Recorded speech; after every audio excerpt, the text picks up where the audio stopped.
진짜로 북한이 핵 선제 공격 전술을 채택한다면 우리도 특단의 결심을 해야죠. 그게 뭐예요? 미국의 전술핵 반입이라든가 아니면 핵무장.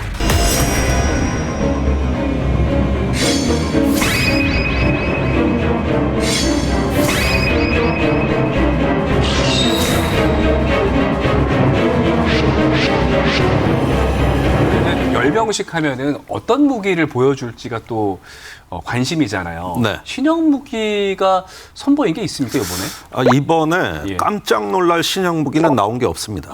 예, 그러나 그동안에 워낙 예고된 무기, 시험을 통해서 간간히 알려진 무기가 굉장히 어떤 현대화된 모습으로 나타났어요. 예를 들면 가장 관심이 가는 거는 이번에 피날레로 나왔습니다만, 네, 지금 극초음속 미사일 나오고 네. 있죠. 예, 저게 얼마 전에 시험한 거고 또 이건 북극성 미사일인데 예전보다 그 길이가 늘어났습니다.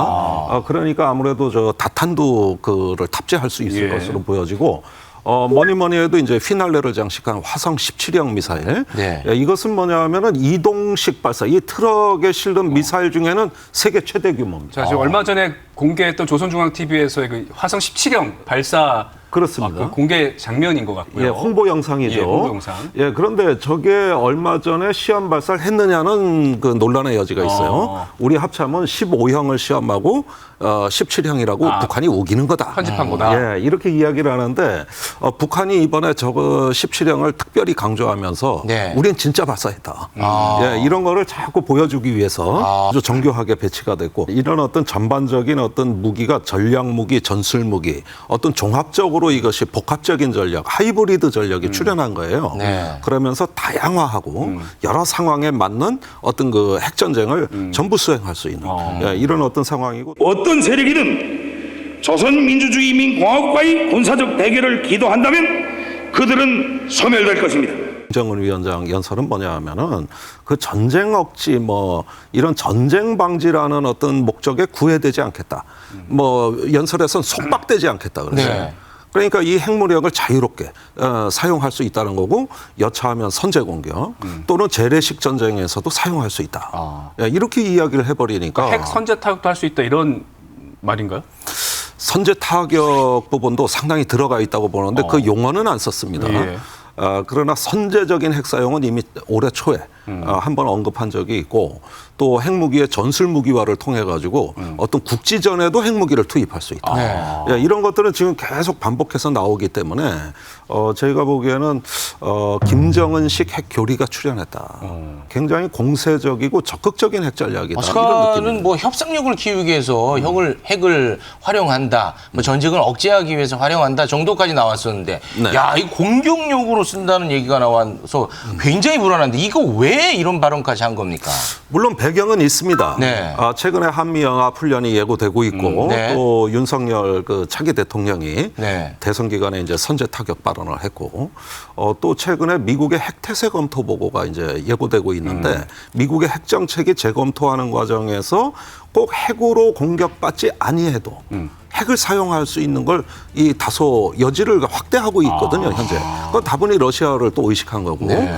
이렇게 하다 보니까 어떤 주변 정세가 특히 한반도 세력 균형이 북한에게 불리하게 돌아가고 있다는 걸 다급하게 인식하고 자꾸 이 공세 수위를 높이는 거 아닌가. 그래서 이번에 그 김정은 위원장 메시지는 미국과 한국에게 상당히 어떤 공세를 예고하는 또 강압 정책의 출현을 예고하는 그런 발언이 아닌가 생각이 듭니다. 근데 북한과 우리나라하고는 굉장히 가깝잖아요. 네.